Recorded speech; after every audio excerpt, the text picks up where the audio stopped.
This is the Gang of Witches Ibiza podcast, hosted by Joe Yule. Each new moon, we'll explore with our guests how to think globally and act locally with ecofeminism. Awaken all your senses. The spirit of the witches comes to your ears. The Sabbath is that way.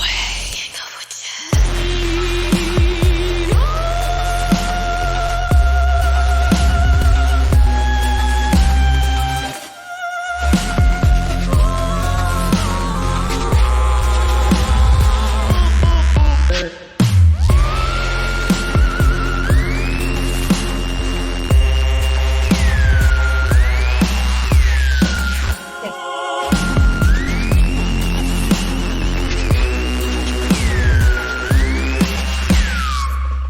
Welcome back to the Gang of Witches Ibiza podcast with me, Joe Yule. And as we head into a new year, surrounded by the narrative of an energy crisis and rises in the cost of living, I wanted to focus an episode specifically on regeneration, especially with regards to money and how we create self-sovereignty around regeneration, but also to take a look at what it means to live in community, and particularly in an island community. In our current economic system, we take materials from the earth, we make products from them and eventually throw them away as waste. This process is linear. In a circular economy, by contrast, we stop waste being produced in the first place.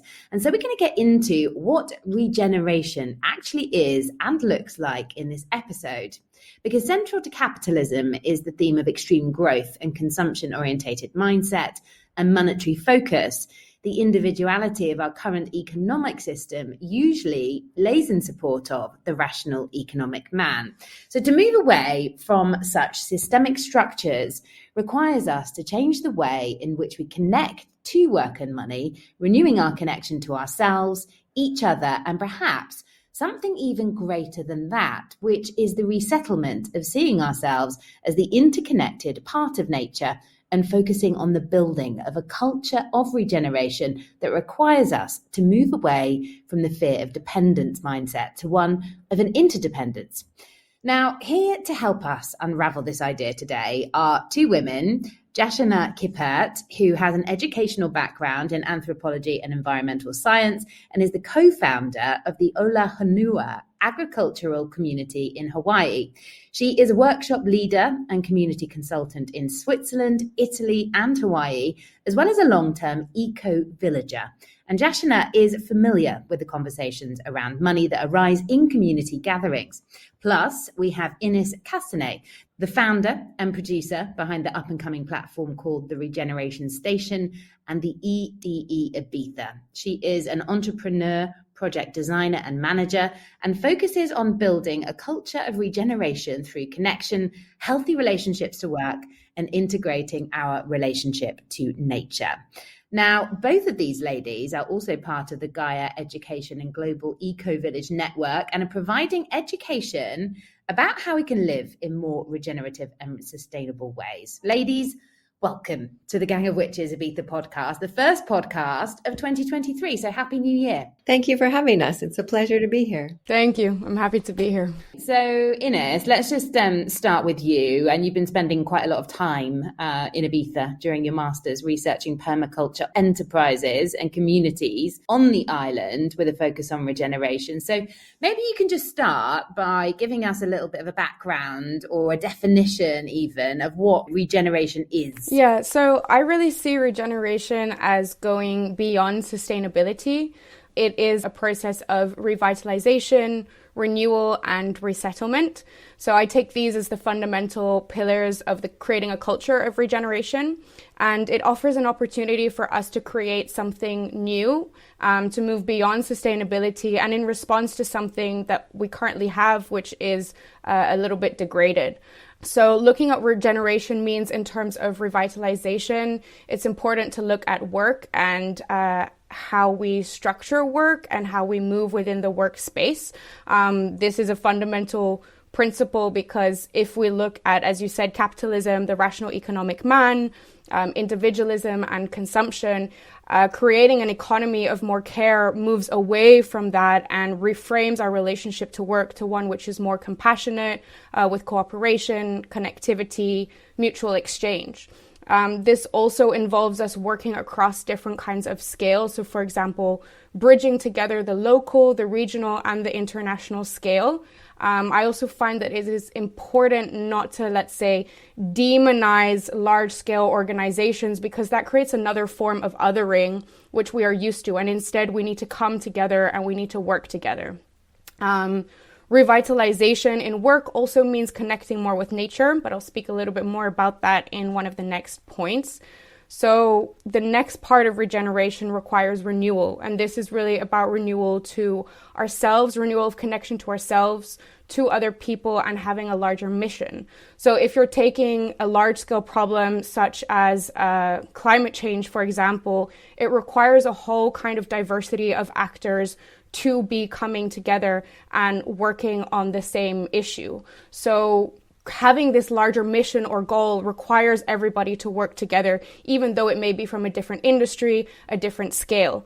And then a reconnection to self and to others. You know, we have seen loneliness, we have seen depression going up increasingly as a result of the tail end of COVID-19, but also through technology and spending so much time behind our screens. And as human beings, we are wired for connection. So renewing connection towards ourselves, towards others, and towards a larger mission is an incredibly important part of regeneration.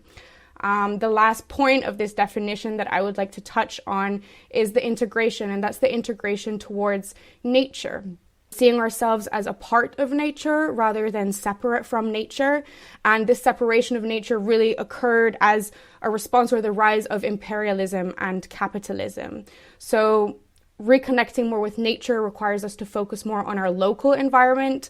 And we have seen this precarity coming up of the need to connect to our local environment, again, because of the fragility and the precarity of the global supply chains that we have seen because of the COVID-19 pandemic, and how unsustainable and polluting the global supply chain actually is. So one big way to do this and create a more sovereign economy and economies of care would also be to focus, for example, on agriculture and creating self-sufficiency through local products and producers. I think that's, probably the most relatable part in many ways to what's kind of happening on Ibiza currently, in terms of, this incredible regenerative agriculture scene that is developing at a rate of knots. And I think that's, definitely something you've been dipping into during your time here. But I mean, what are the ways that you've been seeing people in your experience creating more of a culture of regeneration here on Ibiza specifically? Yeah, so during my master's thesis last year, I was researching different permaculture enterprises, and I call them enterprises, but what that looked like often was coming together in community and living together in community.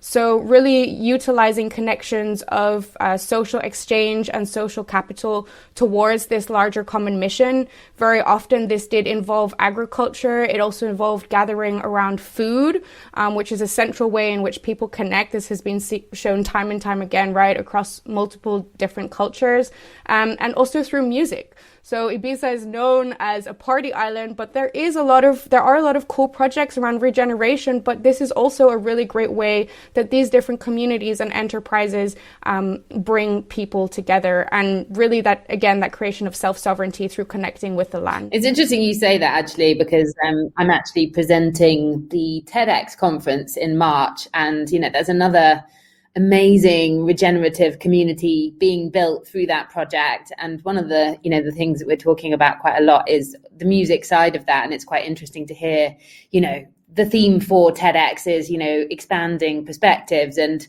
we're kind of talking about what kind of music to kind of build within that community. And it's, it's another great way to bring in the different spheres, I think, of the kinds of music and community within that it exists on Ibiza. So it's a great way to get everybody together and to reconnect, I think. Thank you for all of that explanation. There's a lot to unpack there in such a definitely a beginning of a podcast. So hopefully everyone is still with us. But yeah, Jashana, I think, I'd like to bring you in here because I think, obviously you've got decades of experience within this economy of care that we're talking about, and self-sufficiency, of course, and the emerging scene of regen, specifically with regard to agriculture, just as we've just been talking about. But, what does an economy of care mean to you personally? Well, thank you for that question, because I think I'd like to go back a little bit and just ask, what is the economy for? The economy for is basically to deliver goods and services, to facilitate exchange, have a way for us all to relate to the natural environment. And if we look at how our current economy is functioning, we could see that it's not doing a very good job of any of that. And so the economy of care is turning our attention back to how do we care for each other, care for the earth, care for each other, and care for the overall sense of well-being that we all need to have on a daily basis. So I often can use the principles or ethics of permaculture, which is most people do now know about permaculture, I'm imagining, if we're talking regeneration. And that's earth care, people care, and fair share. So being able to look at everything in the economics through that perspective, is what I'm doing a fair share? Does it help and care for people? Does it care for the land? And certainly COVID showed us so much about our economy and how we were working. And many people had a chance for the first time, probably their entire lives, to slow down and to look at, wow, what else is meaningful to me, rather than on this treadmill of work to just have enough money to pay your bills, to keep going and keep working and keep working. And certainly our current system is more concerned with us working and generating profit, generating money, when I think generating well-being is such a wonderful concept. Right now, the country of Bhutan has the economy of happiness. They're actually examining how can the economy serve the entire populace. And it's a phenomenal it's a small country, but they're doing it. So I think things are coming more in that direction, that we see that we're locked into a system, and most of us feel pretty locked into it. Like we have no idea how to get out of it. It's just generating fear left and right. And so it does such a good job of locking us into the needing to have a job, needing to have money, needing. And when reality, we need each other. We need food. We need a lovely place to stay and some warmth if it's in a cold environment. Like, what are the needs? And can we meet the needs of the people in a way that ensures well-being for everyone, and not just those that have worked out the economic game that we're now playing? Because really, the economic game we're playing now is it's kind of like a roulette table, and some stock market people are sitting at it, and some people are making a lot of money. And then the rest of us are suffering from this game that they're playing. And we saw during COVID that a lot of people that are considered really essential are at the low end of the economic spectrum. It just doesn't make sense that teachers, the very people that we put our children in care of, are barely able to make a living. And that when we put our older folks in elder homes, the people caring for them are barely able to make a living. And now I come from the US, and in the US, it's particularly bad because we don't have a safety net. We have nothing to fall back on. So everyone's living on this edge of fear based on the economy. And we don't even have any other way to think, because everyone's on this wheel of the money and how to generate money. We're not even connected anymore that money was there in the first place to help us facilitate exchange and the well-being of all people. So an economy of care constantly questions, is this good for us? Is it good for the environment? Is it good for me? And is it good for everyone? And to just keep questioning, why do we need to generate widgets in one part of the world, little plastic gizmos in another part of the world, so that people have little gifts to buy? And if we really examine so much of the stuff that we've just gotten used to doing, because it's the economy, buying new clothes every spring. I can go on and on, so I'm going to stop there because it gets so obvious that our system is not functioning for a majority of the people. So how do we create a system that would work for us? And it's a radical rethinking And most of the people who are on that are willing to not be, quote, normal. Well, there's plenty of those in Ibiza. Normal people. That's why I live here. I think it's, I don't know how radical it is these days. I think there's a lot of people questioning a lot of things after the last few years, as you rightly point out. And we've had, Helena Norberg-Hodge from Local Futures on here numerous times actually to talk to us about, the studies that she did and the books that she's written and the film that she directed about the economics of happiness based upon her observations of her time in Ladakh, initially. And I think it's the same principles. It's, when capitalism ships in and, things change and communities have to change as a result. And it doesn't bring good things necessarily, and very often, quite the opposite. So it's interesting. And obviously, there's two sides to Ibiza that are extremely contrasting, in the same way. You might be at a party and you'd be kind of rubbing shoulders with a banker in one moment, and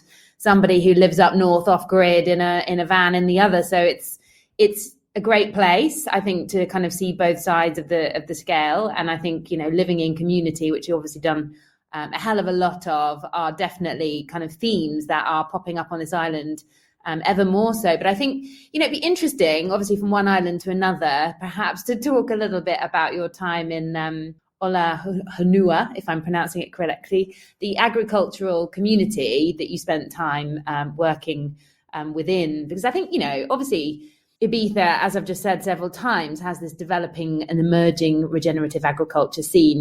We've spoken to people on the podcast within the land bank. They're kind of, offering up this idea of basically giving people plots of land or loaning them plots that are suitable for the kinds of projects that they want to work on. And that's, only really cropping up in the last sort of 5 to 10 years, this idea of how do we regenerate the land? But obviously, not one singular person can take on a massive plot all alone and start creating, a huge project. So everything, I think, as you said, that we've learned is that we need to be working in community. We need to be working together.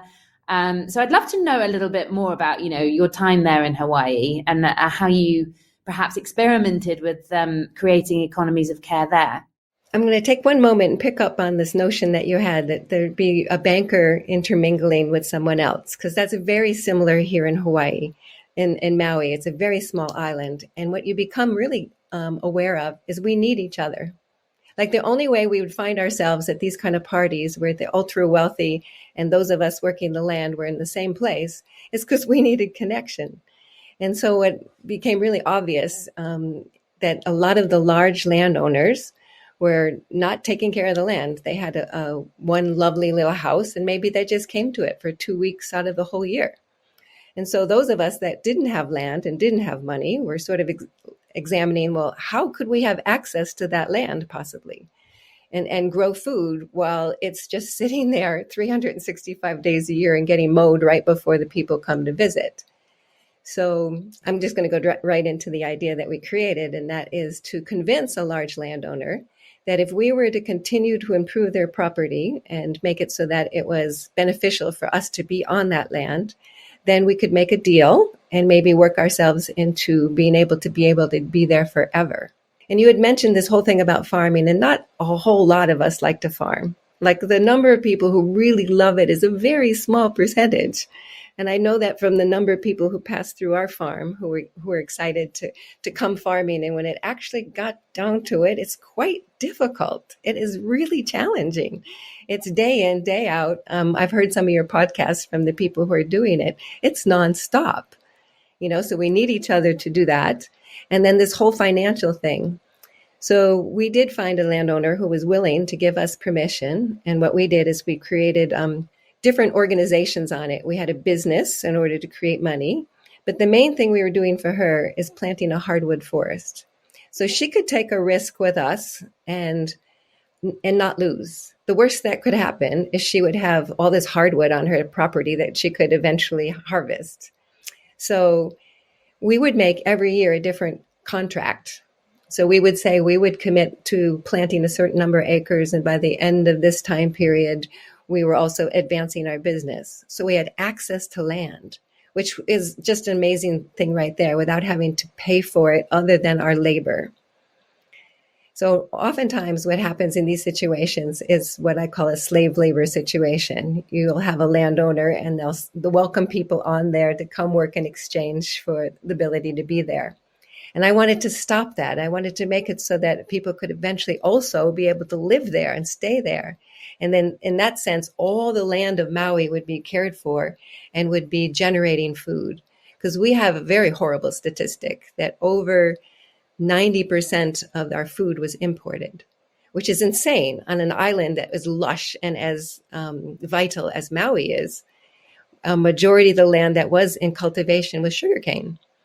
And then the rest of it, all the good vegetables were coming from California. And of course, economically, they can grow vegetables in California much cheaper than we could grow in Hawaii. There's no way with the value of land that you could do the same kind of crops and at the same price. And there was no way we could even enter the market with our produce, trying to live in, the high rent ranges, high rent rentals.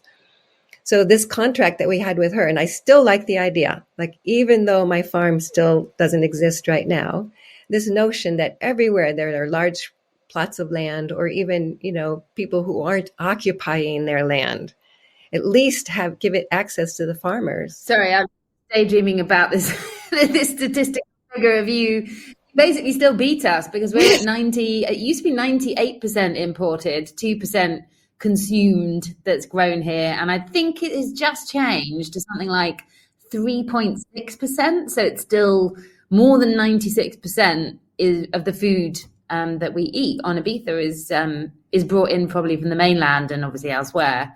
But yeah, it's the same story. And it's fascinating, actually. And this is exactly why I wanted to have this conversation, from one island to another, like, what does it look like over there? And it's very, very interesting to hear that you're kind of facing the same situation. I don't think that's for the same reasons. It's not because of the value of the land. Maybe it is cheaper to grow. Well, it is definitely cheaper to grow vegetables on the mainland than it would be on Ibiza. Water here is definitely a very limited resource, which is obviously half of the trouble. Plus, land is definitely more expensive here. But I think there's a lot of people really working very, very hard right now to regenerate the land of Ibiza, which, I think was quite desertified not so long in the distant past, and is definitely making a serious comeback. Is extremely fertile because it's not had much being grown on it for a very long time. So I think there's such a climate opportunity here to come together and create, and also, to build community, and also to kind of change those statistics. I mean, it's one of my big kind of passion projects, with the people that I'm surrounded with through making this podcast, to bring this story to the fore, really, and sort of change this narrative. And I think it's, extremely exciting what lies ahead. I think there's a lot of people working very hard to change that narrative. And it is definitely moving in the right direction. So very, very interesting what you were doing over there. Well, it's true. The rents in Maui went extremely off the charts once COVID hit. When Silicon Valley realized they no longer needed to live in Silicon Valley to have their jobs, so many people came from the mainland and bought land. So I've been more or less priced out since I no longer have. So I'm kind of doing my teaching, and I love going from place to place teaching. And luckily, that sense of purpose is really fulfilling me right now, because when you're totally plugged into something you love to do, and I love this education of young people in order to get them geared into eco-villages and seeing that there is possibility in their future. And I wouldn't be able to do that in Maui if I was still on the farm. So I'm taking the idea that, okay, that thing was a horrible setback when our project fell apart, and now it's been a gift. And I did listen to your podcast about land stewardship, And the woman on there was so inspiring, telling about all the different projects. And I could see that she just needs help. Like as I listened to it, it was like, that woman needs a team. And I think if you could find a way to have young people be engaged in that, in a team setting, and some of that is just being able to have a place for them to live, right? I don't know about rents in Ibiza, but it's probably also a limiting factor for how you can get people willing to do something as hard work with as little pay as farming. You know, those farmers are dedicated, because you just don't get the same financial reward farming that you would do almost anything else. You know, it's really a special person, or people who are awake to how important it is to reconnect to the earth. And so that's why the education feeds into, well, if we really understand why it's so important to do this, then it's easier. And it's much easier to do in a group of people than it is to do alone, because it's just more fun, you know, well, at least in my experience, because I'm not one of those dedicated farmers who could take on a thing by myself. But with a group of people, it was it was fun because we were creating it together. You know, absolutely. And I think there's so many things that I could say. I mean, Jessica Dunlop, the lady you refer to, talking about land, the land bank, land stewardship, what, you know, the responsibility is to be a custodian of the land. I mean, you know, it's extremely important that that is a point that is raised and rammed home, really, I think, to people that are taking on these enormous properties with a lot of land, and their primary focus, as you say, is to spend time there and hang out and have a nice time. But ultimately, you know, there's a huge piece of land that needs to be taken care of. And yeah, it's extremely hard work, as you just said, not just to take care of it, but particularly to cultivate that land is, it's not for the faint-hearted. I have not spent any time farming. I'm so inspired by all the women I speak to on this podcast and think one of these days I'm definitely going to get my hands in the soil. It's happening. But there is actually a farm that I went and spent some time on volunteering, actually, called Cam Christoffel. And that's a project. It's a regenerative agriculture project, and the soil there is unbelievable. It's rich, it's full of biodiversity, and they're growing some amazing things. But again, it just it's the same old thing. It kind of actually has closed and is coming to an end, which is a tragedy, because there's so many amazing, inspiring people that were working there with real passion and joy and love in their hearts for creating this kind of community. And there shouldn't be things holding us back from supporting a project like that, but also in creating a community to support this kind of, honouring of the land, which is, the kind of project that Ibiza urgently, desperately, needs at this moment in time. So I think it's difficult. I mean, there's a lot of changes that need to happen here. But I think, community, as you just pointed out, is the number one thing that kind of needs to happen. But I think it's interesting because I also know from conversations, I'm not going to obviously name any names, that living in community is not easy. And it's something that you've done so much of. So I'm kind of intrigued to hear maybe what were some of the pitfalls or experiences or challenges that you faced through living in community, not specifically with regards to money, but just in general, how would you give us some tips to navigate that, perhaps? That's a big one, because there are so many wonderful little tips about, number one, learning how to make decisions together. So this morning, the course that I'm in right now, we just learned sociocracy. So until you have a decision-making format, life can be hell. Making the simplest decisions in a group of community with the people, and everyone's got a different opinion, it can be super challenging. So, and having shared values, really making sure that the people that you're with have the same values. Like if you're a vegan and you really can't stand even any dairy and meat products, chances are you're going to have ongoing conversations about this. So you sort of want to make sure that the community has everything that's important to it really clear, so that you bring the right kind of people that are going to be drawn to those things, and don't try to change people. It doesn't work that way. You spend too much time and effort trying to bend other people into your ideas. So that's one element. I don't know, Inès, you might want to chime in there, because you spend a lot of time designing community. Yeah, one of the things that I noticed whilst I was living in community during my time in Ibiza was, it's not only the hard work that it is in the farming, but also the hard work that gets put into, as Jashana was saying, having the social glue and learning how to work together.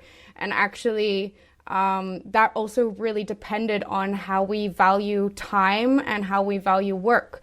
So everybody in the community will have a different role, and how each person values that role and how much they see effort being put into that role can really be a source of conflict.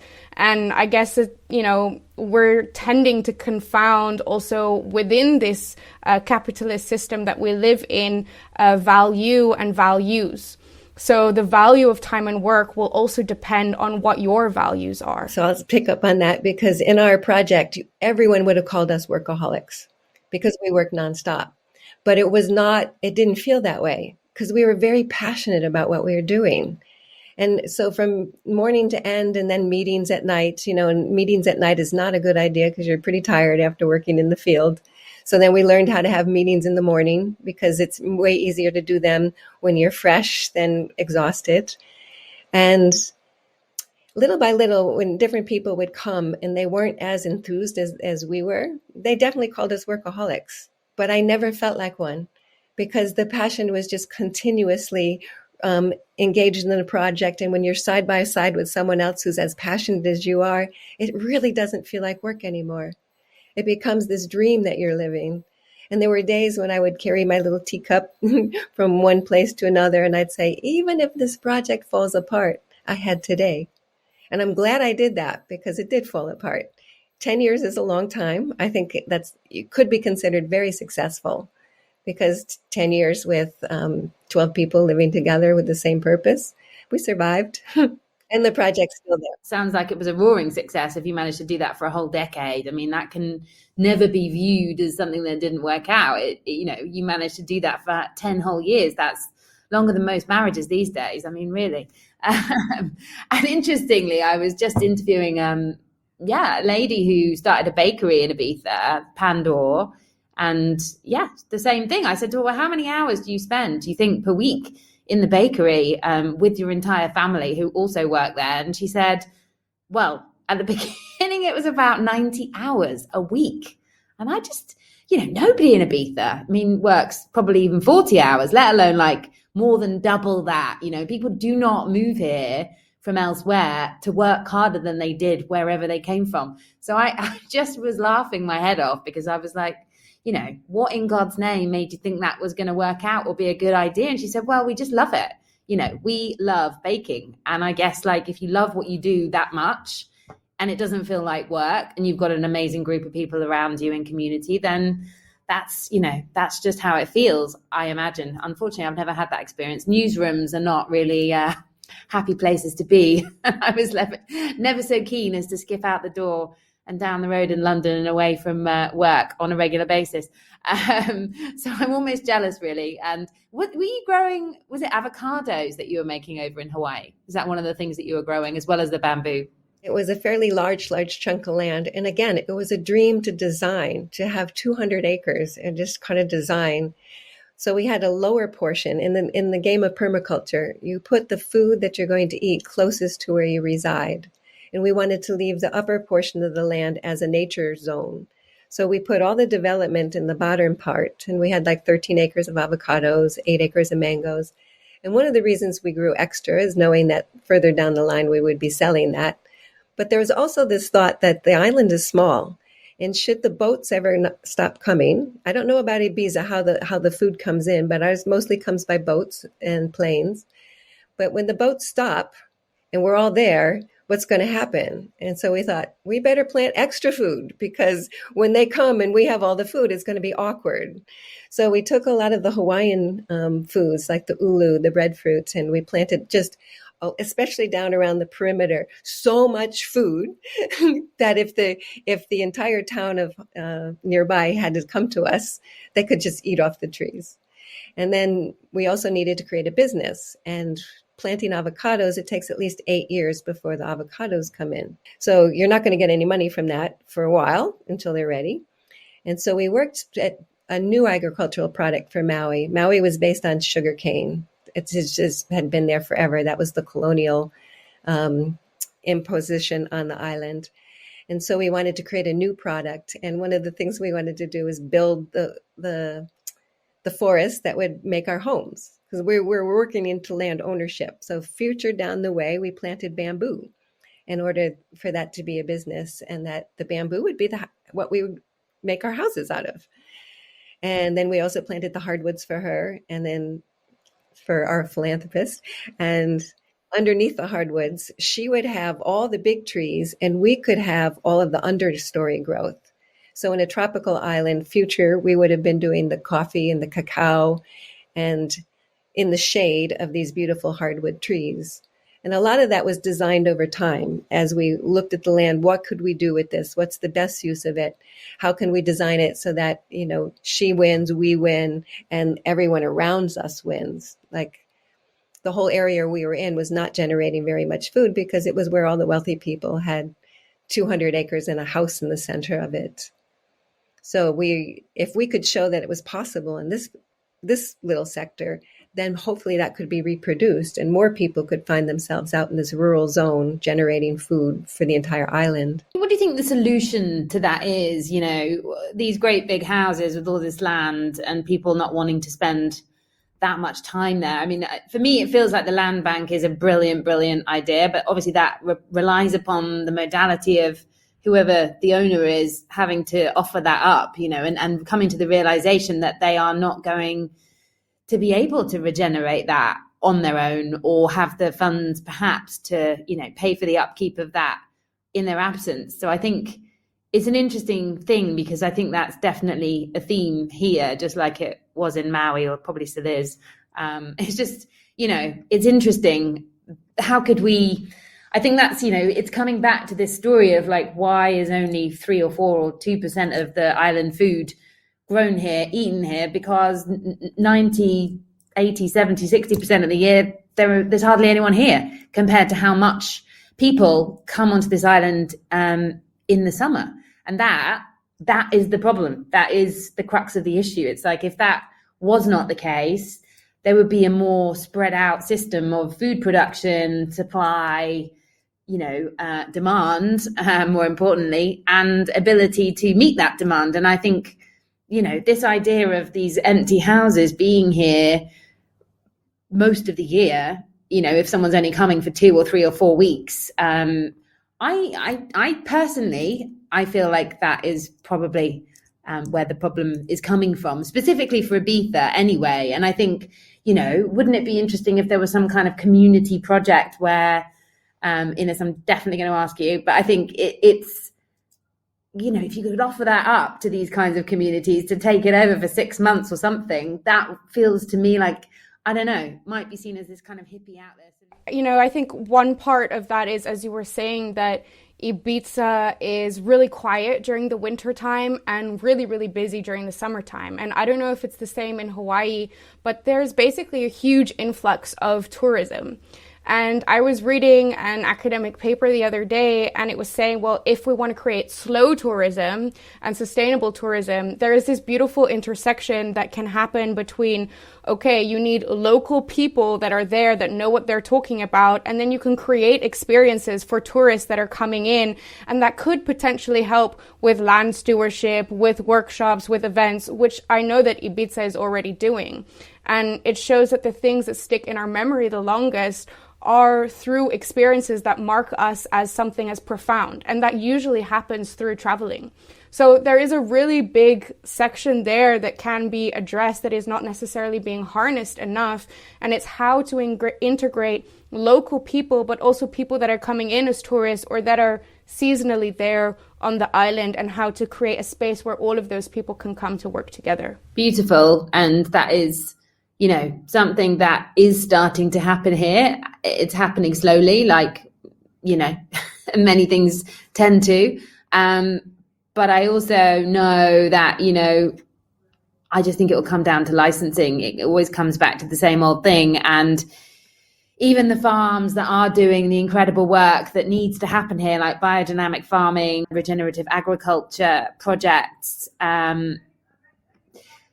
they are not even allowed to sell, produce that doesn't come from the farm, for example. So I was saying, well, maybe, when a tourist comes on holiday and they just kind of want to do a one-stop shop and scoop up their shampoo alongside their, essential food items for the rest of the week, and probably a bottle of wine or whatever else they want to grab.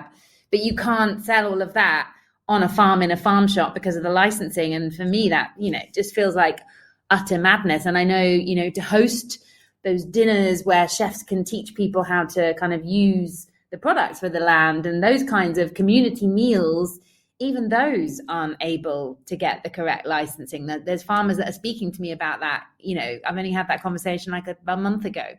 And it feels like, this is the direction that we need to move in as an island. Like, we need to understand that community, creativity, and putting all of those things in place where we can come together and share food and eat together and be together in those kind of environments is how we're going to, I think, find solutions and talk about, the issues that are coming from not regenerating anything really, and continuing on in this kind of monoculture really that exists on Ibiza of tourism that's not putting anything back into the land or the earth. And I think there's just so many people, including me, that are just crying out to, put something back into the land. And I have absolutely no idea what I'm doing, which is why it's extremely exciting that you guys are going to come here and run a course to, allow people to learn and, do something positive. And that's really exciting. So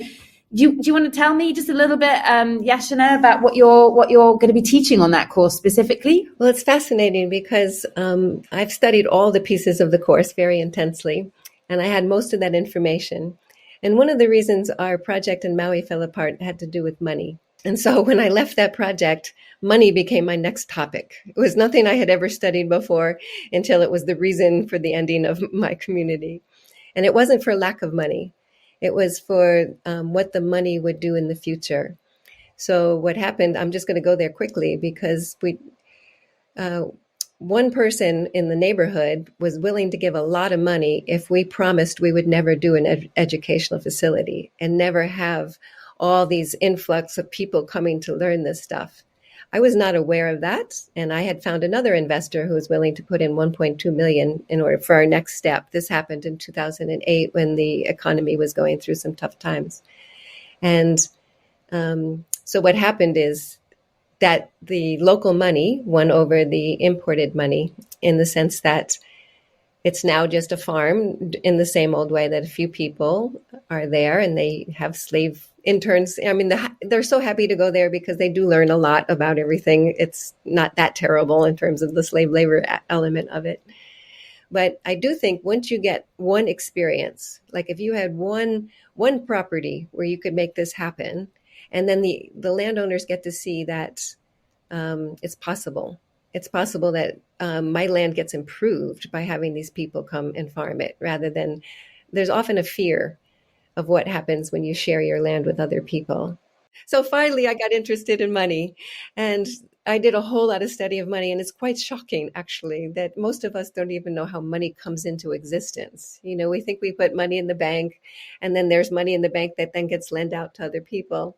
But actually, all money is just debt, and we're running on a fake cycle of debt upon debt upon debt. Nothing really real is underneath any of that. And so as I got more and more into the money stuff in this community of care, it's like our entire economic system is not working for us.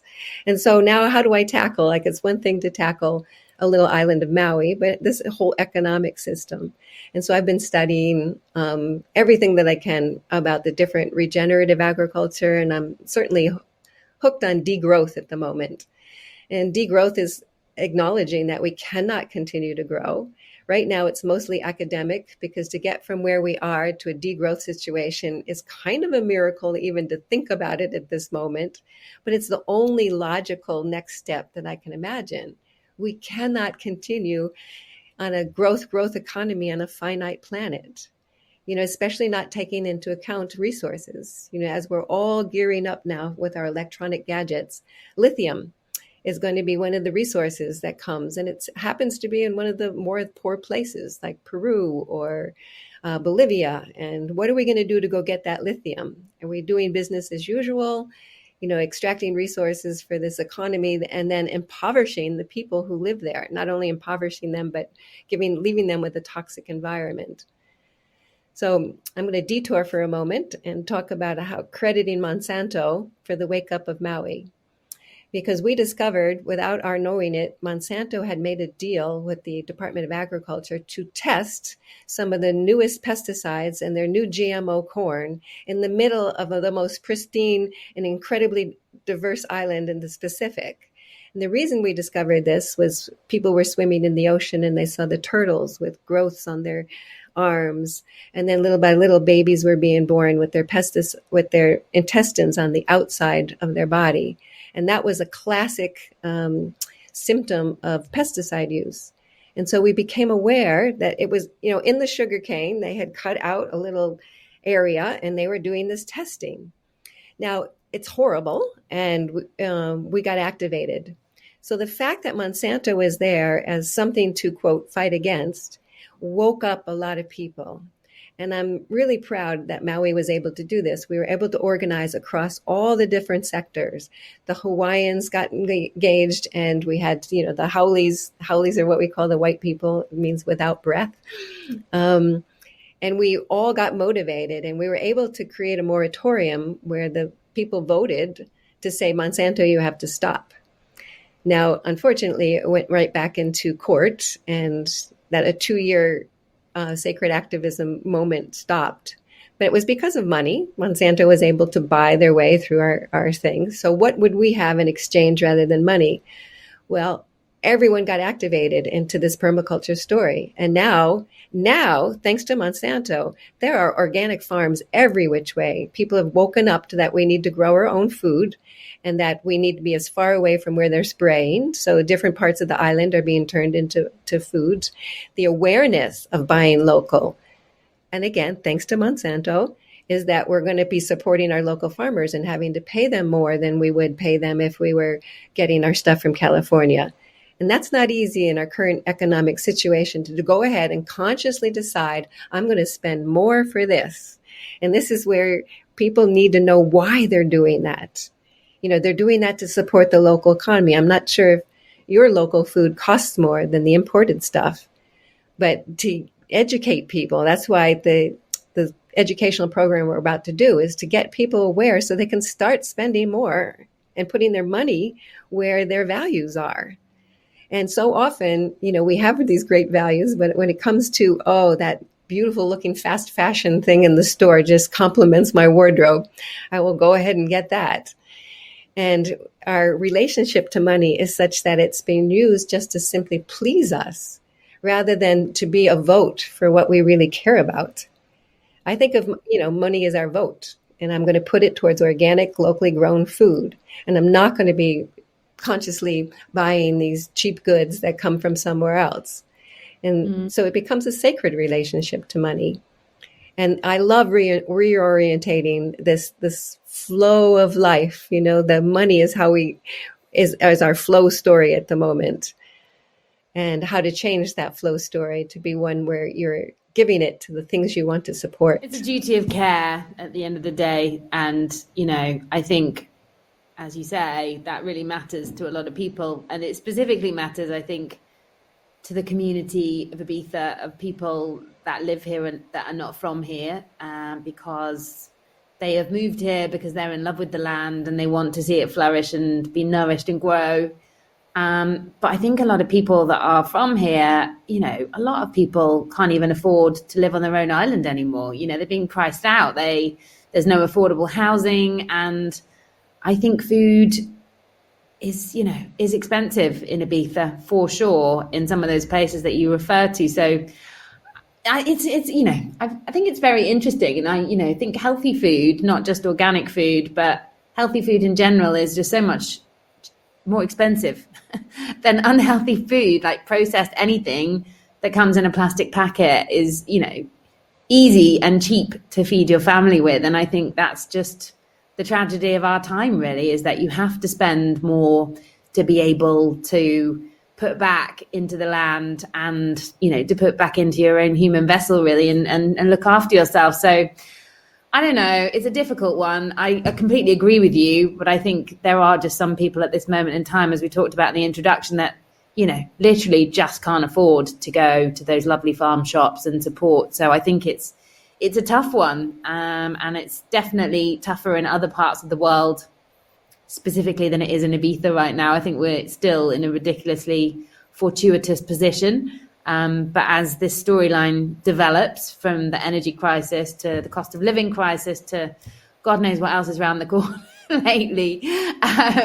But yeah, it's an interesting thing. And that's why, you know, to be able to indulge in your permaculture course and, you know, work out how to grow things right on your own back garden makes perfect sense, I think, you know, in terms of the long-term plan of being able to take care of yourself, your immediate land outside your doorstep, and also cutting down your costs to be able to feed yourself and your family and your neighbours. Yeah, and, you know, economics from this angle and this perspective of what Jashana was talking about, it really takes into consideration social and ecological issues as well.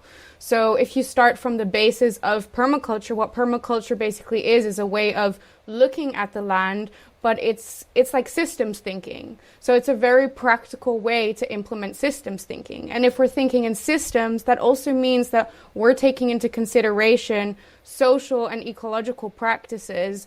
And this is the way that we start to push the value into where we place our money when we are looking at economics. And typically eco-villages, they try to bring these things together, and bringing this into a more urban context and within organizations that are already existing, I feel is a really important part of the journey to creating a more livable and regenerative society. That's also, you know, another answer to the solution of the cost of living crisis. You know, the more people you have in a more condensed, you know, space living in community, the cost of living definitely goes down. So that's definitely one massive advantage. What were you going to say, Jashana? Just that you had mentioned that the rent for staying there is getting so high that the locals can't afford it.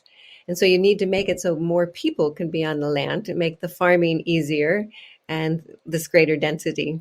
So it was exactly what you just said. Being able to hook the two together, because it's often that farmers have to rent somewhere and then even drive to where it is they're farming. And that's so not sustainable. It'd be so great if people could live where they farm. And I know a lot of that's legal restrictions. And so then when I was thinking about you just need more people, Monsanto activated us so that we created sectors of people to work on different elements. So not all of us wanted to farm. We had a sector that was geared towards changing the laws.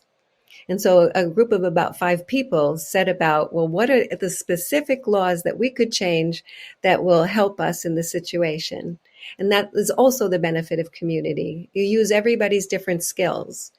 You know, one of the things at our farm is that a lot of us were farmers, but we had different skills. One of us, we trained to go be a mechanic so that we would constantly have our farm gear taken.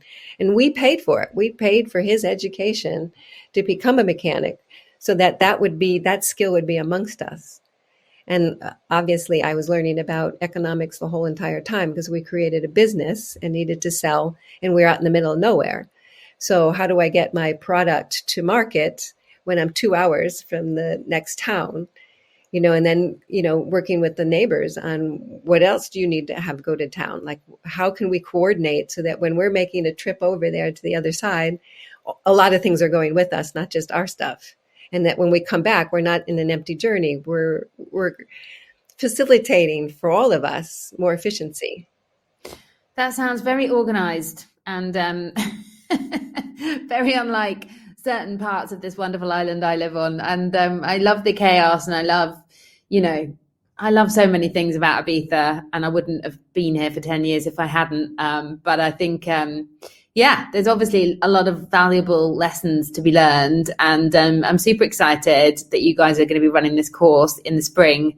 I also just think, you know, just the last point you say there about, you know, people the activism of Monsanto kind of driving you guys to come together and to, you know, learn and take on roles that perhaps you wouldn't have done previously. But when we had Sandra Benveniste, the previous director of Ibiza Preservation, join us on the podcast in the very beginning, when we had oil prospection and a platform proposal, you know, to be built just off the coast here, that had never happened before. And the community, well, the response was quite unbelievable. And immediately, you know, everybody got together and fought this thing. And, you know, like a proper group was formed, and it still exists today. And I'm racking my brains for the name of it. But basically, they've created a law so that basically, you know, none of that is even possible now in the whole of the Mediterranean. It's like, you know, that was 10 years ago. That was in 2012 that happened. And I think that law got brought in maybe just before COVID. And I remember them saying that they never celebrated because obviously then COVID hit and they never even had a party to, you know, as a community to celebrate this momentous occasion. And I think it's incredible what can happen when, you know, these big capitalistic monsters come out of the woodwork and start to try and target your land and say, we're going to do this. And hopefully this week or this month in Davos, you know, the United Nations are going to shut down some of that, you know, big, horrible, huge fossil fuel companies from doing any of that in the, you know, not too distant future, because circular economies, regenerational, you know, economies of care, caring for each other, you know, being bothered about what happens down the line is, you know, the only way forward if we're all going to come out of this alive. And go on, Inès, what were you going to say? I just think that this is a really beautiful reminder, because I know that so many people, they feel overwhelmed and they feel discouraged by the amount of issues that we have to face in the world right now, not only in terms of climate change, but in degradation, how we treat animals, the migration crisis, everything. And it's a huge thing to mentally hold and to live in. And I really like what both of you are saying, because it really shows us that in the face of adversity, we can come together, and the diversity of groups, of people, of skills that are really needed, and that it actually creates an opening for us to create the change that we want to be able to see in the world. That feels like a marvelous place to finish. Jashana? I was just going to say, during our movement against Monsanto, we knew that everything had to be fun.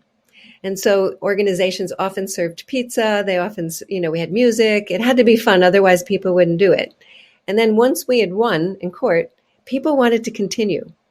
And that's what I'm just encouraging, because whatever platform that just happened, people may now be ready to do something else together.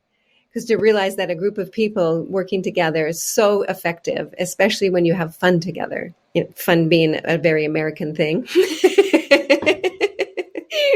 But it worked, because afterwards now there's all these different groups that are continuing the fun, and they all met during this adversity with Monsanto. Amazing.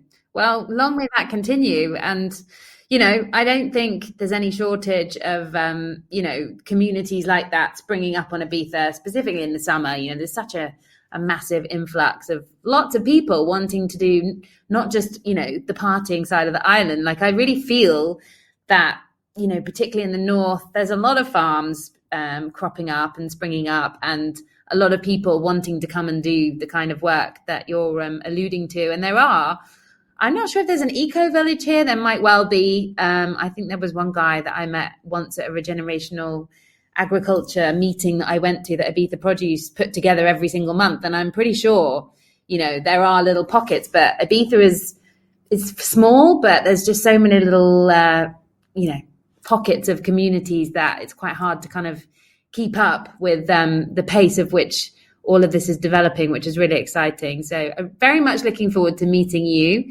Jashana, when you're on the island in the spring. Do let me know when that's going to be. And I'd love to come and meet both of you and maybe pop into the course for a day and learn something from both of you. Thank you so much for joining us here on the Gang of Witches Ibiza podcast. Thank you for doing this podcast. It's been a pleasure. Thank you so much. It was the Ibiza podcast of Gang of Witches, hosted by Joe Yule. See you at the next new moon. Until then, take care of yourselves. Ciao.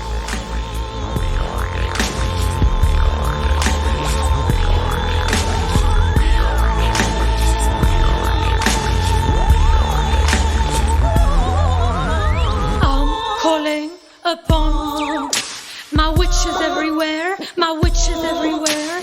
I'm calling upon my sisters everywhere, my brothers everywhere. The time has come to gather.